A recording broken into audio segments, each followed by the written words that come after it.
这里是太行山国家森林步道的0公里处，也就是济源王屋山站。我们今天要从这里噔噔噔噔噔噔噔噔前后穿越。太行山0公里，我们这里是太行山国家森林步道，也是全国目前唯一一条可以直通首都北京的森林步道。幸运的是，它的起点就在我的家乡河南省济源市。从我知道它存在的那天起，我就有了一个大胆的想法，我要用脚步去丈量济源段。于是在这个12月，我们终于开启了贯穿之旅。这条路线南起河南，北至北京，全长2200公里，其中河南180公里，山西1130公里，河北710公里，北京180公里，其中步道济源段全长108公里。今天我们计划从起点出发，途经天坛极顶到达灵山王母洞，全程约15公里。第一站到达沟底，路过这个正在施工的酒店，对面就是小有洞天民宿。在道教中，洞天就是神仙居住的地方，而这里也确有几分世外桃源的意思。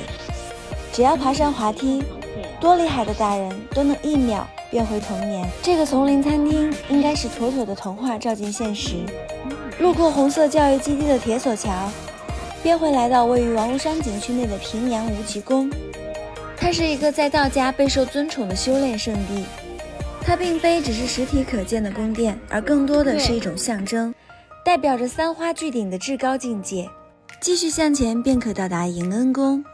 这座宫殿在唐代开元年间就有亲王驾临，在清同治5年经历了重修，是一座见证历史的千年宫殿。沿步道继续向前，路过紫薇湖，就来到了王屋山必打卡的千年银杏树。虽已卸下它华丽的黄金战甲，斑驳的树皮和粗壮的树干更像一位饱经风霜的老者，默默地见证着眼前的一切。不老泉是人们对永生的向往和执着。在距离出发大约7公里后，我们来到了天坛神路。在接下来的2小时，我们将会持续拔高，登上海拔1715米的天坛极顶。这是今天这段行程中最累的一段路，无论是持续还是拔高还是2小时，哪一个听起来都不轻松。然而爬起来你会发现更不轻松。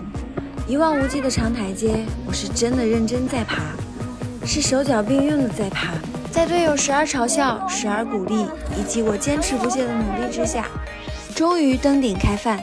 到达山顶已是下午2点，此时距出发已经过了5个小时。简单休息以后，沿太乙池方向继续出发，路过老子祠舍身崖，沿后山下撤。后半段的下撤路相对平缓，台阶也很少。小庙后面的观景台从来都不让人失望。当看到这个路牌的时候，记得左转。深深的车辙被冻成了厚厚的冰道，转个弯又是团雾四起。终于在出发7小时后，转过最后一个弯道，我们到达今天的目的地。这里是灵山王母洞的步道口，是我们这次的终点，也是下次的起点。太行山国家森林步道济源段0公里第1段王母洞结束。耶！